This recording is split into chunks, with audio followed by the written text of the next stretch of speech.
بسم اللہ الرحمن الرحیم۔ ڈسکور اوریجنل کے معزز ناظرین، السلام علیکم۔ اب کس نمبر 647 ملاحظہ فرمائیں۔ ویسے بھی اس نے خود تو اسی دن رقص چھوڑ دیا تھا جس دن اس کا شوہر مرا تھا۔ کہتی تھی اب دل میں کچھ ہے ہی نہیں، بس خلا ہے، خلا میں پاؤں ٹکتے ہی نہیں تو رقص کیسے کروں۔ بعد میں رقص سکھانے لگی، شوہر کی موت پر بڑا رش کرتی۔ کہتی اگر مجھے معلوم ہو جائے کہ میرا وقت پورا ہو گیا ہے تو میں یمدود سے کہوں گی کہ بس چند منٹ ٹھہر جائے، میں گھنگرو باندھ لوں اور آخری رقص شروع کر دوں۔ آگے اس کی مرضی، جب چاہے رقص کو ختم کر دے۔ بالکل پاگل عورت ہے۔ میں نے کہا مجھے تو ایسا لگتا ہے کہ کسی نہ کسی پہلو سے ہم سب پاگل ہوتے ہیں۔ کیا سیف اللہ پاگل نہیں ہے جسے سیٹ سے کوئی شکوہ ہی نہیں، نہ ستائش کی تمنا، نہ سلے کی پرواہ؟ غالب نے کہا میری سمجھ میں نہیں آتا کہ ایک مسجد کے پیش امام نے تارا بائی جیسی عورت کی خاطر جان کو خطرے میں کیوں ڈالا۔ اے ڈی کا معاملہ بھی ایسا ہی تھا۔ اس جیسے شرابی راشی پر ایک دیندار شخص نے اعتبار کیا تھا، حور اور نور کو اس کے سپرد کر دیا گیا اور خود مارا گیا تھا۔ دراصل جان دینا اس شخص کے لیے ایک سعادت ہے جو سمجھتا ہو کہ جان دی ہوئی اسی کی تھی، اور اگر ایک حق ادا ہو جائے تو ایسی موت برحق، اور وہ زندگی بار ناحق جو صرف اپنے لیے ہو۔ نازو نے کہا آخر وہ اپنی نابینا بیوی کے ساتھ کیوں نکلے تھے؟ وہ ہمیں یہاں چھوڑنے کے لیے خود آ جاتے۔ رابعہ نے کہا ہاں، یہ مجھے بھی عجیب لگا تھا جب انہوں نے اپنی بیوی سے کہا تھا کہ نیک بخت برقع اوڑھ لے اور چل میرے ساتھ۔ اندھی عورت بھلا کیا راستہ دکھا سکتی تھی؟ کمال یہ ہے کہ اس عورت نے بھی کوئی سوال نہیں کیا کہ یہ کہاں جانے کا فیصلہ کر لیا اچانک۔ وہ تم جیسی نافرمان اور گستاخ بیوی نہیں ہوگی، خالی بولا، اپنے مجازی خدا کے ساتھ جنت میں جائے گی، تمہارے بھی ساتھ ہوگی جہنم میں۔ میں نے کہا وہ تو جیتے جی جہنم میں جھونکی جائے گی۔ نازو نے کہا زندگی جہنم ہوگی اس کی۔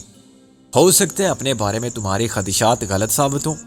میں اپنی بات نہیں کر رہی تھی، نازو نے بگڑ کے کہا۔ غالب نے کہا تم جہنمی کہاں ہو، تم تو جنت میں رہو گی میرے ساتھ۔ آخری دو الفاظ اس نے عمدن آہستہ سے کہے تھے جو میں نے سنے مگر نازو نے نہیں سنے، چنانچہ بات وہیں ختم ہو گئی۔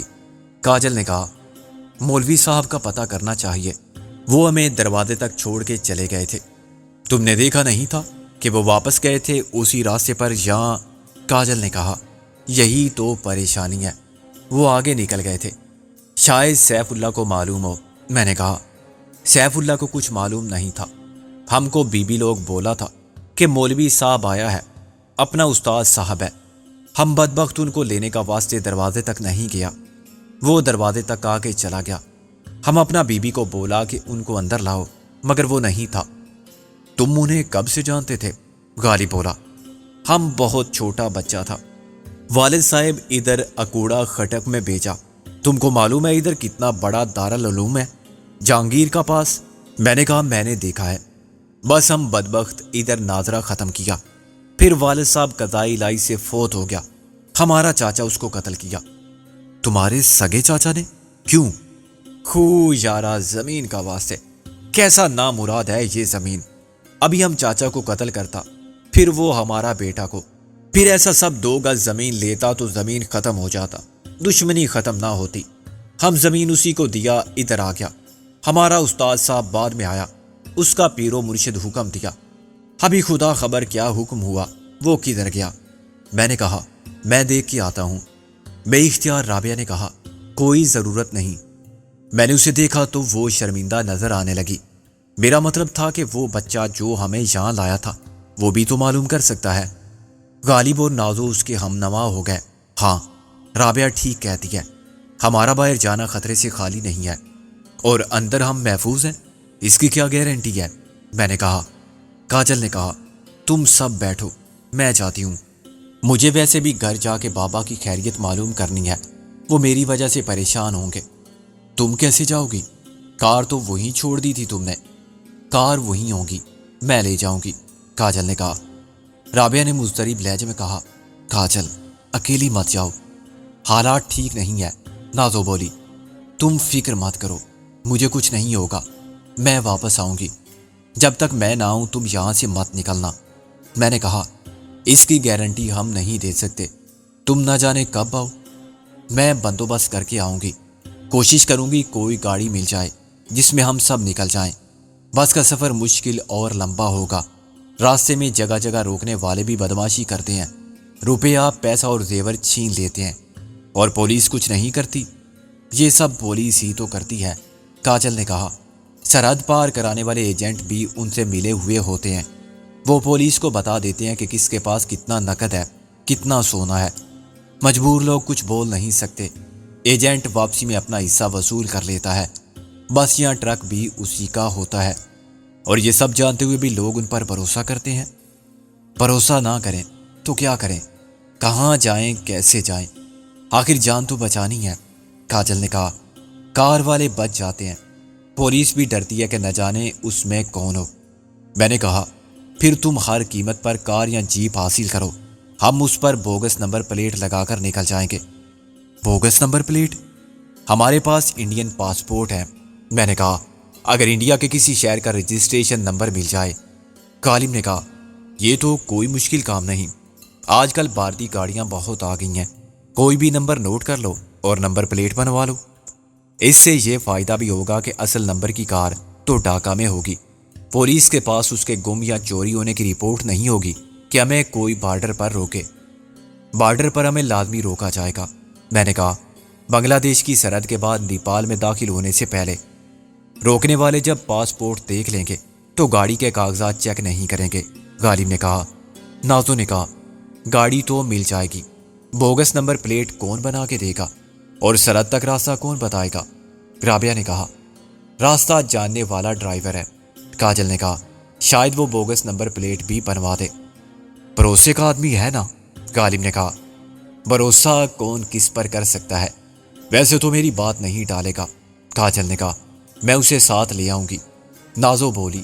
ہم اسے آنے جانے کا اچھا معاوضہ دے سکتے ہیں، پہلے رقم تو کاجل کے حوالے کرو۔ میں نے کہا گاڑی مفت تو نہیں ملے گی، مال نکالو جو اس منحوس سونے کے بدلے ملا تھا، خزانے پر سانپ بنی بیٹھی ہو، غالب نے کہا۔ لعنت بھیجتی ہوں میں اس خزانے پر، نازو نے خفگی سے کہا، وہ میرے پاس ہے بھی نہیں۔ کیا؟ ارے نازو غضب کرتی ہو، اتنا بڑا غبن کر رہی ہو، پیر جی کی بدرو چمٹ جائے گی تم سے، غالب نے کہا۔ پیسے میرے پاس ہیں، رابعہ نے کہا۔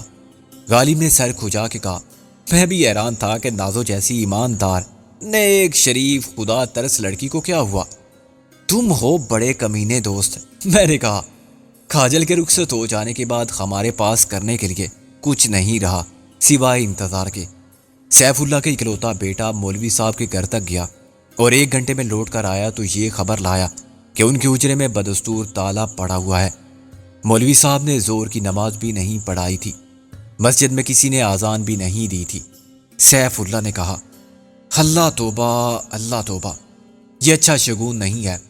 میں نے کہا ایسی باتوں پر کیوں یقین رکھتے ہو سیف اللہ، شگون کا اچھا برا ہونا بے معنی بات ہے، جب دنیا میں سب کچھ خدا کی مرضی سے اور اس کے حکم سے ہوتا ہے، یہی عقیدہ ہونا چاہیے ہمارا۔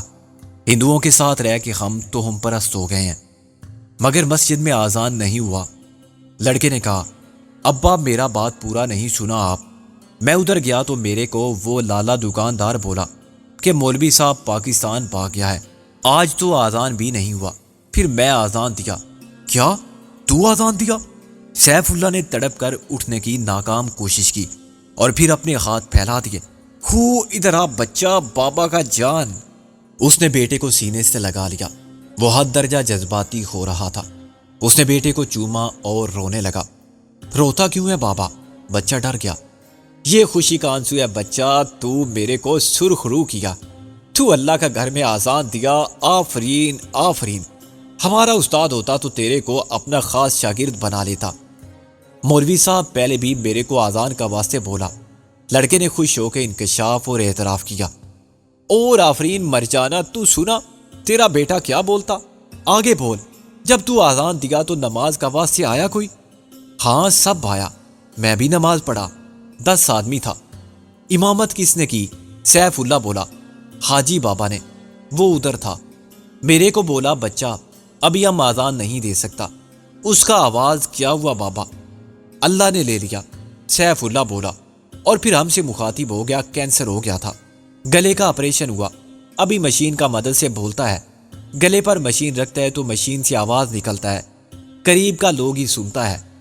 مرجان نے دوپہر کا کھانا بنانے میں رابعہ اور نازو کی مدد قبول کرنے سے صاف انکار کر دیا اور اپنے اصرار سے انہیں مجبور کر دیا کہ وہ صرف مہمان بن کے آرام سے بیٹھ جائیں۔ وہ مہمان کو سر آنکھوں پر بٹھانے والے پٹھان تھے جن کی نسلی روایات قید زمان و مکان سے آزاد تھی۔ وہ نہ وقت کے ساتھ انہیں چھوڑتے تھے اور نہ زمین کے رشتے ختم ہو جانے کے بعد۔ وہ اتنی خاموش طبع اور صابر و شاکر عورت تھی کہ بلا ضرورت کسی سے بات بھی نہیں کرتی تھی، لیکن سب سنتی تھی اور مسکراتی رہتی تھی۔ نہ سختی یہ حالات کا گیلا، نہ اپنی پریشانیوں کا ذکر، نہ تقدیر سے شکوہ، نہ زمانے کے سلوک سے، نہ کسی کی غیبت، نہ برائی۔ اس سے کوئی بات پوچھی جاتی تو وہ ہاں یا نہ میں جواب دینے کی کوشش کرتی تھی، ورنہ کم سے کم الفاظ میں۔ دوپہر کے کھانے سے فراغت پاتے ہی سب نے سو جانا بہتر سمجھا۔ نیند ایک ضرورت بھی تھی اور پناہ بھی۔ فکر مندی اور خدشات کی اذیت، انتظار کے کرب سے نجات پانے میں ذہن اور جسم کے لیے بہتری کے ہزار اسباب تھے۔ آنے والا وقت ناقابل اعتبار تھا۔ واپسی کے سفر سے پہلے اور سفر کے دوران حالات کس حد تک مخالف ہوں گے اور ان سے نبرد آزما ہونے کے لیے کتنے ذہنی سکون اور کتنی جسمانی توانائی کی ضرورت پڑے گی، یہ کوئی نہیں جانتا تھا۔ میری آنکھ کاجل کی آواز پر کھلی۔ وہ زاروں کی طرح رو رہی تھی اور سیف اللہ اس کو تسلی دے رہا تھا۔ میں گھبرا کے باہر آیا۔ کاجل، کیا ہوا؟ اس نے میری طرف دیکھا اور بلا جھجک مجھ سے لپٹ کے رونے لگی۔ میں نے اسے بڑی مشکل سے الگ کیا اور اس کے دونوں شانوں کو تھام کر اسے جھنجھوڑا۔ اب کیا ہوگا سکندر؟ وہ روتے روتے بولی۔ میں نے سخت لہجے میں کہا، پہلے منہ سے تو کچھ کہو کہ ایسی کیا بات ہو گئی، مجھے معلوم تو ہو۔ سیف اللہ نے کہا، اس کا بابا گم ہو گیا ہے۔ گم ہو گیا ہے؟ میں نے حیران ہو کر کہا، ہاں ان کا کچھ پتہ نہیں۔ کاجل نے ہچکیوں کے درمیان کہا، پتہ چل جائے گا، اس میں رونے کی کیا بات ہے؟ وہ دوپہر سے پہلے گئے تھے اور ابھی تک نہیں لوٹے۔ میں نے کہا، بھائی وہ سیاست داں ہیں، ہزاروں ان سے ملنے گھر پر آتے ہیں تو سینکڑوں سے وہ خود ملنے جاتے ہوں گے، آج کل تو زیادہ ہی مصروف رہتے ہوں گے۔ اس نے کہا، وہ بتا کے جاتے ہیں؟ کس کو بتا کے جاتے ہیں؟ مجھے، اپنے سیکرٹری کو، گھر کے کسی نوکر کو۔ میں نے کہا، بعض اوقات اچانک جانا پڑ جاتا ہے، موقع نہیں ملتا کسی سے بات کرنے کا بھی۔ اس نے نفی میں سر ہلایا۔ بابا کہتے تھے، یہ بہت ضروری ہے تم کو میرے بارے میں معلوم ہو کہ میں کہاں ہوں، اور خدا نخواستہ میں واپس نہ ہوں تو تم معلوم کر سکو۔ ان کا پروگرام سیکرٹری کے پاس ہوتا تھا، مگر انہیں اچانک کہیں جانا پڑتا تھا تب بھی وہ سیکرٹری سے کہتے تھے کہ یہ لکھ لو مجھے کس نے کہاں بلایا ہے۔ عام طور پر سیکرٹری ان کے ساتھ جاتا تھا اور کار تو وہ کبھی خود نہیں چلاتے تھے۔ اب نازو، رابعہ اور غالب بھی اٹھ کے آ گئے تھے اور میرے پیچھے کھڑے ہو گئے تھے۔ میں نے کاجل کو رابعہ کے حوالے کر دیا۔ اسے آرام سے بٹھاؤ، پانی پلاؤ تاکہ اس کی آواز بحال ہو۔ میں نے کہا، تم نے ڈرائیور سے پوچھا؟ غالب بولا، ڈرائیور تو گاڑی سمیت موجود ہے۔ وہ بولی، پھر وہ کیسے گئے ہیں؟ نازو نے کہا، یہی تو پتہ نہیں چلتا۔ میں نے سب نوکروں سے پوچھ لیا۔ نوکر بھی کتنے ہیں؟ ایک شوفر، ایک مالی، ایک خانسامہ اور اوپر کے کام کرنے والے شوفر کی بیوی، سب پرانے ملازم ہیں، کسی کو کچھ نہیں معلوم۔ تو سیکرٹری کیا کہتا ہے؟ اس کا کہنا ہے کہ مجھے چودھری صاحب نے باشانی صاحب کے پاس پھول دے کر بھیجا تھا، ان کی طبیعت کچھ ناساز تھی۔ وہ واپس آیا تو بابا اپنے کمرے میں موجود نہیں تھے۔ ان کا آفس بیڈ روم ساتھ ساتھ ہے۔ آفس میں ہر چیز اپنی جگہ موجود تھی، یوں جیسے وہ اٹھ کے باتھ روم میں گئے ہوں۔ جس بات نے مجھے پریشان کیا وہ ان کے چشمے کی موجودگی تھی۔ چشمہ وہ صرف سوتے وقت اتارتے تھے، لیکن آفس میں ان کے سونے کا کیا سوال؟ سونا ہوتا تو وہ بیچ کا دروازہ کھول کے بیڈ روم میں چلے جاتے۔ یہ ہو سکتا ہے کہ انہوں نے ذرا سی دیر کے لیے چشمہ اتار کے رکھا اور میز پر سر رکھ کے یا کرسی کی پشت سے سر لگا کے آنکھیں بند کی ہوں، اور بس اتنی دیر میں کچھ ہو گیا ہو۔ وہ پھر رونے لگی۔ حوصلہ رکھو کاجل، سوچو کیا ہو سکتا ہے؟ کچھ بھی ہو سکتا ہے۔ یہ ہو سکتا ہے کہ چپکے سے کوئی اندر گھسا اور پھر انہیں اغوا کر کے لے گیا۔ کیا یہ ممکن ہے؟ میرا مطلب ہے، کیا اتنی بڑی واردات خاموشی سے ہو سکتی ہے؟ ایسے کہ گھر میں کسی کو پتہ بھی نہ چلے؟ میں نے کہا آخر کوئی چھپ چھپا کے اندر پہنچ بھی کیا تھا تو چودھری صاحب کا اغوا اکیلے آدمی کا کام نہیں ہو سکتا، کم سے کم 2 یا 3 افراد مل کے ایسا کر سکتے تھے۔ فرض کرو پہلے شخص نے اچانک اندر جا کے انہیں بے ہوش کر دیا۔ میرا بھی یہی خیال ہے، کسی نے کلورو فارم میں بھیگا ہوا رومال ان کے منہ پر رکھ دیا۔ مگر کاجل، اس کے بعد؟ میں نے کہا انہیں وہ اٹھا کے کیسے لے گئے ہوں گے؟ ایک آدمی کھڑکی کے راستے داخل تو ہو سکتا ہے، کسی باری برکم آدمی کا بوجھ اٹھا کے کھڑکی کے راستے واپس جانا بہت مشکل ہے، بلکہ ناممکن۔ لیکن ایک لمحے کے لیے فرض کر لو کہ ایسا ہی ہوا، کیونکہ انہیں دروازے سے باہر لے جایا جاتا تو گھر میں کوئی دیکھ لیتا۔ باہر تو پولیس کا پہرا ہے اور اب تو ملٹری موجود ہے۔ برا وقت آ جائے تو جن پر تکیہ ہو وہی پتے ہوا دینے لگتے ہیں، کاجل نے کہا۔ تم نے ان سے پوچھا؟ ہاں، انہیں بھی کچھ نہیں معلوم، وہ سب اپنی اپنی جگہ پر موجود رہے تھے، کوئی ہلا بھی نہیں۔ مجھے یہی بتایا انہوں نے، سب سے الگ الگ بات کی تھی میں نے۔ اگر انہوں نے دشمنی میں انکار کیا ہو تو اور بات ہے، مگر سب جھوٹ نہیں بول سکتے۔ میں نے کہا یہ تو ماننے والی بات ہی نہیں کہ چودھری صاحب گھر سے نکلے اور کسی پہرے دار نے بھی نہیں دیکھا، وہ دیوار پھاند کے جاتے تب بھی معلوم ہو جاتا، گزرے تو وہ دروازے ہی سے ہوں گے، اپنی کار میں نہ صحیح کسی اور کی کار میں۔ کاجل نے کہا یہی تو الجھن والی بات ہے، سنتری صرف ان کاروں کو روکتا ہے جو اندر آتی ہیں، انٹرکام پر سیکریٹری کو بتاتا ہے، وہ بابا کو اطلاع دیتا ہے اور اجازت ملے تو کار اندر آتی ہے، ورنہ سنتری وہیں سے واپس کر دیتا ہے کوئی جھوٹ بول کر۔ صاحب میٹنگ میں ہیں، سو رہے ہیں، ان کی طبیعت خراب ہے، لیکن واپس جانے والی کار کو نہیں روکا جاتا۔ اس نے دیکھا تو ہوگا کہ آج کتنی گاڑیاں آئی تھیں اور ان میں کون کون تھا؟ غالب بولا دیکھا تھا، مگر وہ کسی گاڑی کا نمبر اور ملاقاتی کا نام پتہ کسی رجسٹر میں نہیں لکھتا۔ کاجل نے کہا 2-4 نام اسے یاد ہیں، یہ یاد ہے کہ وہ کس رنگ کی گاڑی میں آئے تھے۔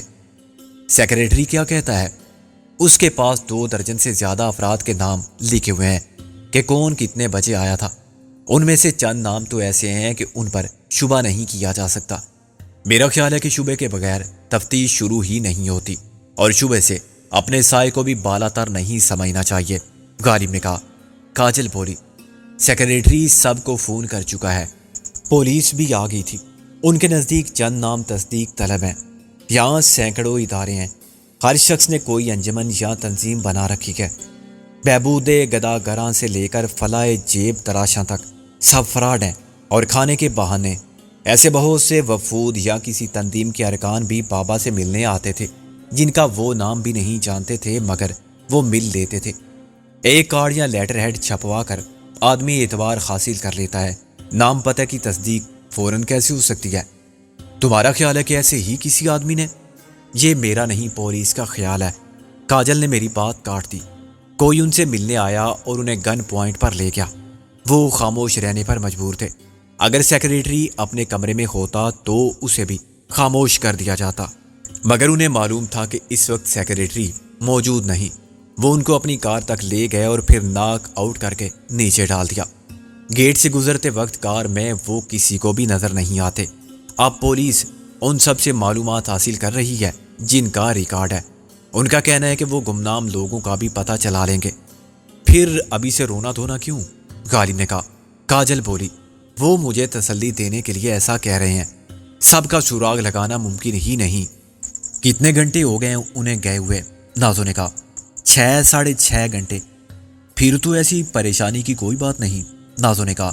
رابعہ نے کہا تم نے اعلیٰ حکام سے بات کی تھی؟ اعلیٰ حکام؟ کاجل نے تلخی سے کہا سیکریٹری سب کو بتا چکا ہے، ان سب کے پاس وہی کھوکھلے الفاظ ہیں، دوگلے پن سے بھرپور یقین دہانیاں ہیں کہ چودھری صاحب کو کچھ نہیں ہو سکتا، وہ عوامی رہنما ہیں، ان کا کوئی دشمن نہیں ہو سکتا، ہوا تو بچ نہیں سکتا۔ بکواس، محض بکواس۔ رابعہ نے کہا تمہارے اعصاب پر گزشتہ شب کے واقعات کا بھی دباؤ تھا اور آج اس میں مزید اضافہ ہوا ہے، اس لیے تمہارا مطلب ہے میں پاگل ہو گئی ہوں، سوچنے سمجھنے کی صلاحیت سے محروم ہو گئی ہوں؟ کاجل نے چلا کر کہا اور پھر رونا شروع کر دیا۔ آئی ایم سوری کاجل، میرا ہرگز یہ مطلب نہیں تھا۔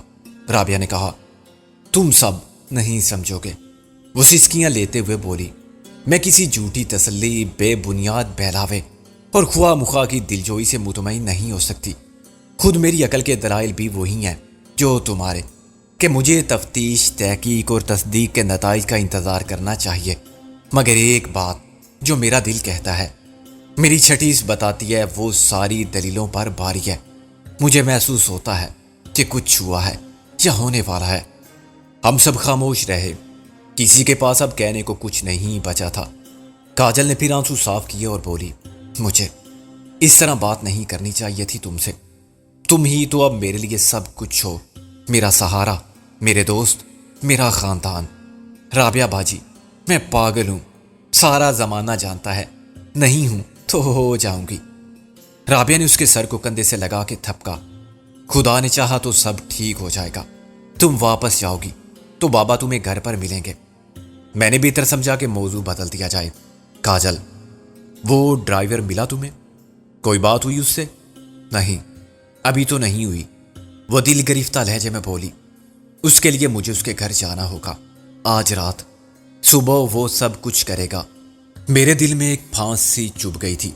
وہ بات سارے فسانے میں جس کا ذکر نہیں تھا، وہ کاجل کی نظروں نے اور اس کے لہجے نے بیان کر دی تھی۔ کیا میرے سوا کسی نے کچھ نہیں سمجھا تھا؟ یہ صرف میرے شکی مزاج میں پھیلی ہوئی بے اعتمادی کی دھن سے نمودار ہونے والا خیالی پیکر تھا۔ وہ رات کو کیوں جائے گی اور اس کے گھر جانے کی ضرورت کیوں؟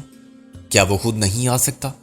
صبح وہ سب کچھ کرے گا، کیا اس لیے کہ اسے وہ سب مل جائے گا جو وہ چاہتا ہے؟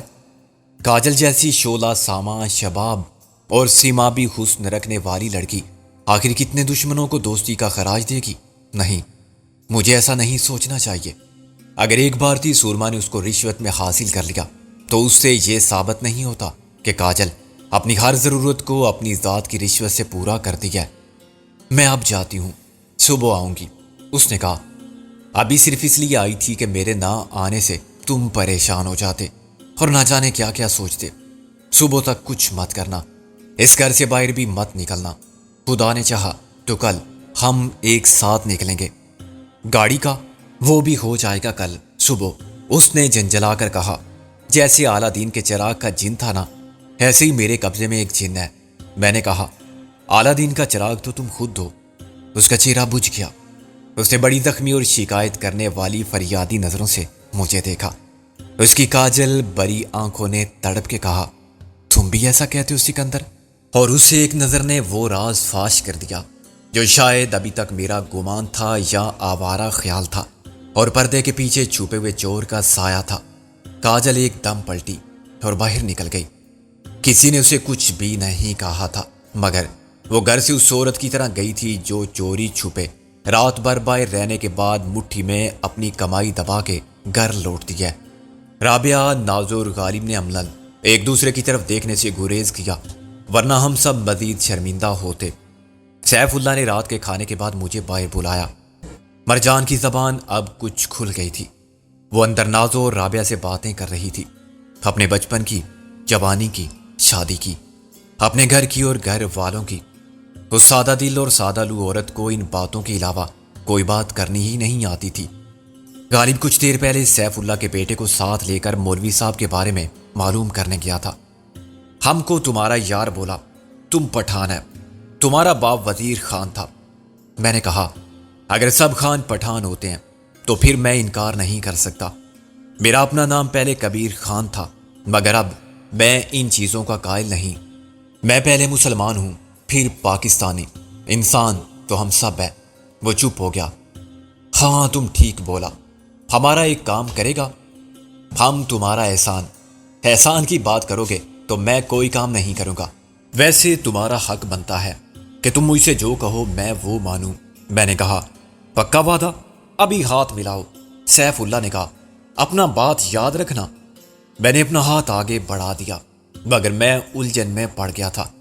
سیف اللہ نے کسی عیار شکاری کی طرح مجھے میرے ہی الفاظ کے شکنجے میں کس لیا تھا۔ تم بولا کہ میرا ہر بات مانے گا۔ میں نے کہا، اس کا یہ مطلب بھی نہیں کہ تم کہو مجھے گولی مار دو تو میں ریوالور نکال لوں گا۔ وہ ہنسنے لگا۔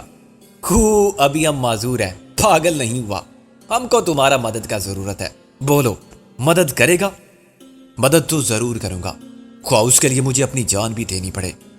جان دینے کا ضرورت نہیں، بہت چھوٹا سا کام ہے، وہ بولا، اور تم کر سکتا ہے، صرف تم اور تمہارا دوست لوگ۔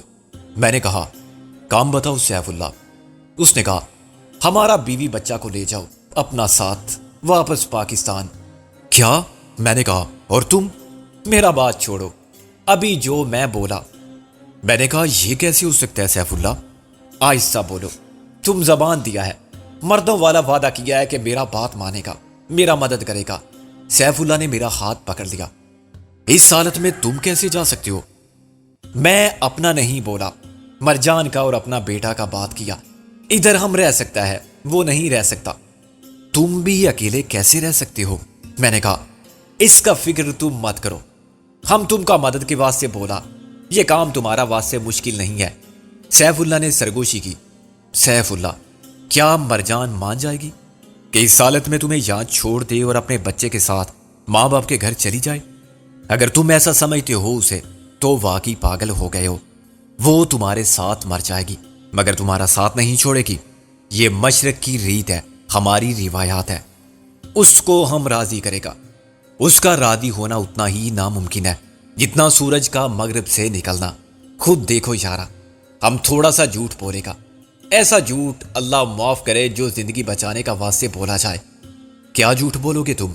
میں نے پریشان ہو کر کہا۔ ہم بولے گا تم سکندر خان کا ساتھ جاؤ گاڑی میں۔ ہم تو اس میں نہیں جا سکتا مگر ہمارا بندوبست بھی ہو گیا ہے۔ ہم کو ایک ٹرک والا لے جائے گا، 4 پائی کا ساتھ اٹھا کے ٹرک میں ڈالے گا، لیکن اس کے بعد یہ ہوگا کہ تم اکیلے پڑے رہو گے۔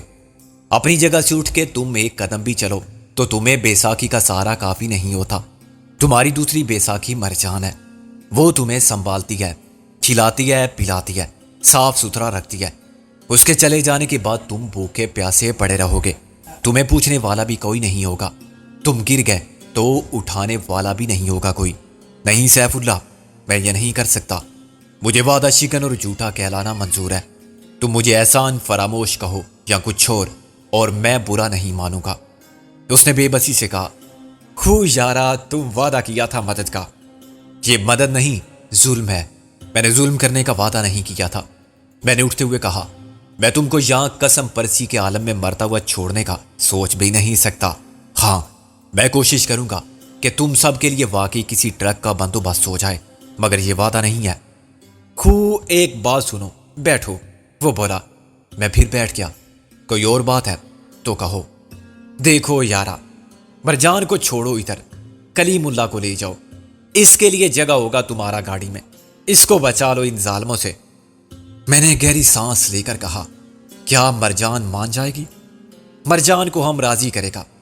میں نے سر ہلا کے کہا، یہ بہت بڑی آزمائش ہے میرے لیے سیف اللہ، بہت مشکل کام ہے، اتنی بڑی ذمہ داری کا بوجھ مت ڈالو مجھ پر۔ وہ تو چھوٹا سا لڑکا ہے سکندر خان، تم اٹھا سکتا ہے اس کو، اس کا باپ کو بھی اٹھا سکتا ہے تم۔ سیف اللہ مسکرانے لگا۔ میں نے کہا، مجھے سوچنے دو، اپنے ساتھیوں سے مشورہ کرنے دو، اور تم بھی مرجان سے بات کر لو، وہ بھی کہے گی تو میں کلیم اللہ کو لے جاؤں گا۔ ابھی پھر وعدہ کرتا ہے، کچا کہ پکا؟ میں نے کہا، نہیں، یہ پکا وعدہ ہے۔